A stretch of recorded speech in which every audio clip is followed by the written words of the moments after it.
Welcome back to the Conservative Commandos. I'm George Landreth with Rick Trader, and I just want to remind our listeners that if you'd like to hear a rebroadcast of our show or you want more information, please go to our website, ccrsnetwork.com, ccrshow.com.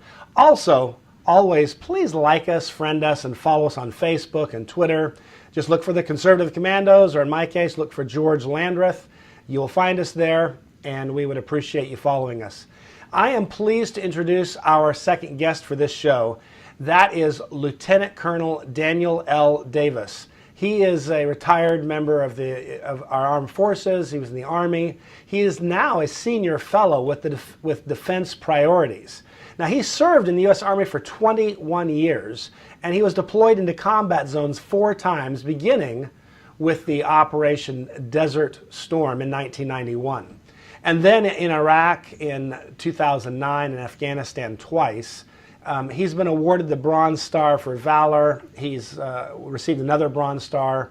He has worked in defense, foreign affairs, and social issues, and has been published in the New York Times, CNN, The Guardian, which is in the United Kingdom, U.S. News and World Report, Time, Politico, many other publications. So you've probably heard from him before. He's been a guest here before.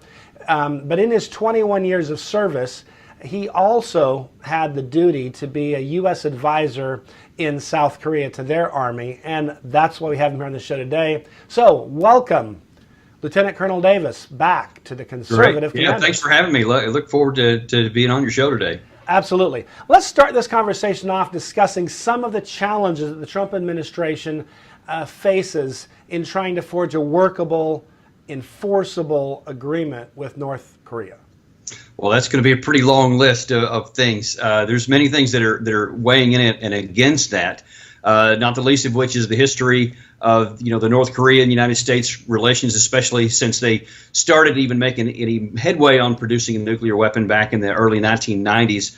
Then through the agreed framework in 1994, and then several other summits that they've had with South Korea that made the impression that things were getting better, all the way up through this one right here. So we have a long history of North Korea trying to exact concessions that it can get, whether that's commodities, whether that's oil, whether it's lifting of sanctions, whatever the case may be. They want to get that for the least price as possible while maintaining their deterrent that they have against the United States. And the issue with Kim Jong-un is he needs some kind of assurances that his security and his regime will maintain its viability and he'll not be attacked by the United States. So the biggest question is, can President Trump provide any kind of assurances, or does Kim Jong-un have enough trust that whatever the deal would be, that he will be maintained in power? So the real question is there anything that President Trump can say that's going to get Kim Jong-un to willingly give up this nuclear arsenal that he's been working feverishly since 2011 when he rose to power, to completely give that up and then basically trust his security to either his conventional forces or to any trust or goodwill that we have? And I got to tell you, I think that the chances of that are pretty low, because of what has happened to Gaddafi, what has happened to Saddam Hussein, what has happened in several other places where we pursued regime change, which some of that's now coming back to kind of to bite us and making it difficult for us to have a deal right now. But here's the good news, is that no matter what happens, whether we get a deal, whether we get a partial deal, whether we get no deal at all, America's overwhelmingly powerful nuclear and conventional military deterrent will keep America safe. So Trump can prevent war, which should be our primary objective, not necessarily getting a specific deal, but that's what he can get that's going to keep us safe and allow the United States to prosper for a long time to come. So the great news is that we're in the dominant negotiating position. We don't have to give anything that's unreasonable, and even if Kim Jong-un doesn't agree to something that we want, we can still maintain our security and our prosperity. Lieutenant Colonel Davis, you made an interesting point. Well, actually made several interesting points, but one I want to hone in on right now is this question of the safety that Kim Jong-un wants to feel for himself and his regime. And I often felt that I don't want to get put in the position of having to defend someone like Muammar Gaddafi. But the reality was he was a bad actor. He was a bad actor who saw the handwriting on the wall and decided to try to be a less bad actor. And I don't know if he ever became a good guy, but he turned his weapons over to us. He cooperated. And then basically, I think fairly stupidly, we turned on him and helped facilitate not only his overthrow, but his assassination. And it strikes me that that was not in our best interest, that we actually needed to show to the rest of the world that we were willing to let a bad actor become a good actor, and that we were willing to let this change. And we didn't do that. And so now we have this problem, which is Kim Jong-un sees this history. Do you think that's actually a real issue? Because I remember the Times saying this, that who would possibly denuclearize when this is what happens to you? Who's going to turn their weapon systems over to you when a few short years later we hunt you down and kill you? And I just thought it was bad policy. Yeah, I could not more strongly agree with you on that. And it's just made me cringe in a number of cases where very often, because the United States has the power and we can do things, sometimes we do them even if it's to our own harm, because it provides a momentary benefit or something at the moment without any thought to what the long-term ramifications are. Now, I had the same thoughts that you did when we took out Muammar Gaddafi. He was definitely not a good actor. He was still a bad person, certainly domestically, but we had him totally contained within his country, and he was not going to be a threat to anyone outside the borders. And in a, you can say some people had a good intent to try to bring peace to that realm, but regime change just never works. And now that it's got a double bad benefit or a result, is that now then we have to overcome that lost trust that we had, and to say, hey, we made this deal, we came up with an agreement, we agreed to do certain things, then we didn't do it, and we went back on it when it suited us. And so you have to ask the question, we have to be honest, what can we tell the current regime in North Korea, anything that's going to be that he can believe to actually trust his life on? And what's that going to cost us now? Because it could be that it may cost us more to get to an agreement than it would otherwise have. That's why it is so critical that the word of the United States is inviolable and it stands firm no matter what, whether that's with our best ally or our toughest adversary. Because if you want to get an agreement with somebody you don't really agree with, they have to believe that you mean what you say in any direction. But the day that they believe that actually I can't trust what the United States says one way or the other, because if their regime changes or if the administration changes or their desires change later, they may do away with the deal. That's another reason why I was not for President Trump getting rid of the joint, the JCPOA, the agreement with Iran, because that's another one that the United States, negotiated over a long period of time. They were, by all accounts, internationally abiding by the terms, but now then we decided we don't like it, so we get rid of it. And that, again, makes it really hard for others to trust us and to enter into negotiations where they give something away, and then later on we may change the terms. Interesting point. Real quick, we only have probably like 30, 40 seconds left before we've got to take our next break. But you had mentioned that you felt a little bit, what do you call it, I guess pessimistic that there was going to be a great, agreement that, something like North Korea denuclearizes and everything's hunky-dory. What's a realistic, if you can, and quickly, and then we'll pick this up after the break, but what's a realistic goal for these conversations? The best thing that the president can do is to communicate that no matter what anybody does or what Kim Jong-un may do now or in the future, our nuclear and conventional deterrent will keep us safe. If we can never use the military option and think that that's going to produce some kind of positive outcome for the United States, that would be the absolute worst possible thing that we could do. Well, we are going to continue this conversation on the other side of the break, but I want to remind our listeners that you are listening to the Conservative Commandos. I'm George Landreth with Rick Trader, and we're coming to you from the Conservative Commandos Radio Network, broadcast all across this great nation on stations in Florida, California, Pennsylvania, Nevada, Colorado, Wisconsin, and Georgia. And of course, carried around the entire world on Al Gore's amazing internet with TalkStream Live, iHeartRadio, TuneIn, American Political Radio, and AM/FM 24/7. Don't go away. We will be right back.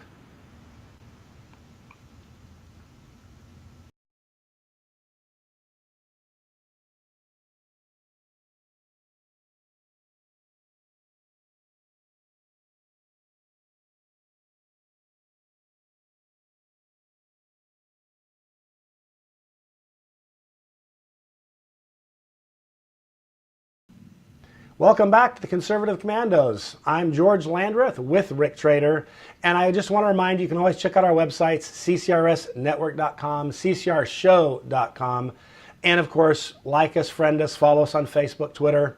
That's always helpful and a way to keep on what we're doing. We've been talking with Lieutenant Colonel Daniel L. Davis. He, of course, is retired, served 21 years in the military. He's been in combat, received Bronze Star for valor. He is now working with a think tank and looking at international issues, defense issues, as you well might imagine. And we have been talking about North Korea. Before the break, we got robbed a little bit of time, and I kind of forced our friend to answer, I guess, quickly because of that. And I want to make sure that I didn't rob you of the opportunity to give a complete answer. So with that, let's go back and look at that question of what's a realistic expectation and what should our priorities be. Obviously, it'd be nice if we could have an agreement where North Korea agrees to give up its nuclear weapons. It actually does that. It does it completely and totally and stops testing and stops firing missiles and so forth. But that strikes me as that's the grand slam home run. And that'd be awesome if we can do that. But I think it might be a mistake to assume that if we don't get that, that it was a complete waste of time and a failure. So what would be some other benchmarks that might be good outcomes that we should be hoping for and that the administration should be aiming at? Yeah, I think, man, you really set that up perfect. That's exactly what I believe in there. It would be really good if we could come out with a complete CVID outcome where they get rid of all their weapons, as you say, and the threat to the United States is removed. That would be fantastic. But I think we have to realistically look at it that at least in the foreseeable future, probably measured in years, that's probably not going to happen, because it's very unlikely that after all the work that Kim Jong-un has done since 2011 that he's just going to hand that over in a fell swoop and just hope that everything works out good for him. But here's the great thing. That's not necessary for American vital national interest to be protected and for our security interests to be ensured. So what President Trump can do is go into these talks and say, hey, I'm willing to discuss this. We want to work towards denuclearization, just like you've said in public. But here's the thing.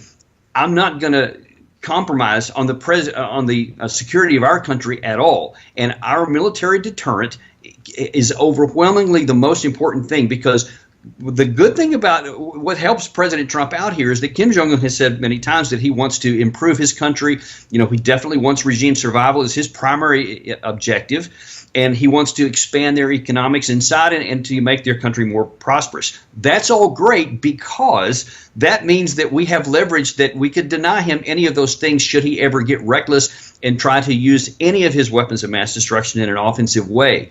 So even if he doesn't give up these weapons, we can deter him indefinitely. I mean, literally, there's no end to it, because our overwhelming superiority, it really is like 100 to 1 in nuclear weapons, and it's almost incalculable in other ways. And so because we know he wants to live and to survive, we can deter him even if we don't get the complete CVID. And I'm really worried that there are many people, especially here in Washington, that think that if we don't get, a grand deal to our desire, that somehow the military option is the only resort. And I can't more strongly tell you that would be the catastrophic outcome for the United States. Nothing could be worse than that, because so much of the world's economy and so much of our economy is predicated on doing business in Asia, not the least of which because China has said if we attack North Korea, they will come to their aid, and we do not need any kind of military clash with China. But also, how many people would die? How many of our allies in South Korea? How many American citizens in South Korea? American troops? None of those people need to die, because we can keep our country safe and give ourselves the chance for economic prosperity long into the future without getting a deal because of our overwhelming superiority. And that's what I want to make sure people really understand, is that we don't have to have a CVID outcome to keep our country safe.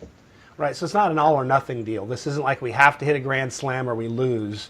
We could get a base hit and still win, is what you're saying, to borrow the baseball analogy. Right, yeah, we could get a series of base hits and just keep the thing going here and keep throwing up goose eggs on the other side so that he doesn't get a chance to score any runs on his side, because ultimately we have all the cards. Well, I think that's the advantage of peace through strength and the message of peace through strength. It's one of the reasons why I think it's important that we always maintain a robust military, not just a nuclear deterrent, but a conventional deterrent. And as long as we can maintain that, that puts us in the best possible negotiating stance. And I'd also like to point out that on the conventional realm, people talk all the time about this handful of U.S. military troops there and how we have to maintain that, and we could never, for example, offer that as a potential negotiating chip. But I'm telling you, on a conventional level, South Korea is so much stronger than North Korea that it's almost not even fair to compare the two, regardless of how many numbers that they have. Because South Korea has modern aircraft, anti-aircraft capability, a navy, and very modern ground equipment, whereas North Korea has none of those. They're still stuck in the 1950s and 60s and maybe some 70s technology, and then all those things. So that's something also that's part of this equation, is that why North Korea is not going to attack, because the South Koreans are very capable to defend themselves. Right. One of the things that's interesting, and maybe we mistakenly think that because they're developing nuclear weapons that they've managed to upgrade everything else in their system, but it seems like they've put all their eggs in that basket, that nuclear weapons is where they're at. So they're still driving, these hunks of junk from the 1950s. They're probably in poor repair, and the technology is not that high to start with. And the president of Kim Jong-un can't even go very far, so he's expressed a strong preference to staying in the region, largely because their aircraft, I guess, isn't reliable enough, is what it sounds like, to get him halfway across the globe. So you're making a good point, which is we really do come at this from a strength position, and that's a nice way to be. Right. The biggest capabilities that North Korea has is their artillery force, which can bring enormous destruction onto Seoul and several other places, and their missile force. But beyond that, I mean, conventionally, it's not even comparable. And I would also point out that the South Korean defenses north of Seoul are really formidable. They have these things called AFIBA, Alpha, Bravo, Charlie, and Delta, which are defensive lines, which make it just almost impossible for a mechanized force to get through there. And so most people aren't even aware of all that. But the chances that North ever coming south are virtually impossible in the modern era. And so that's another reason why our deterrence can definitely keep this in check.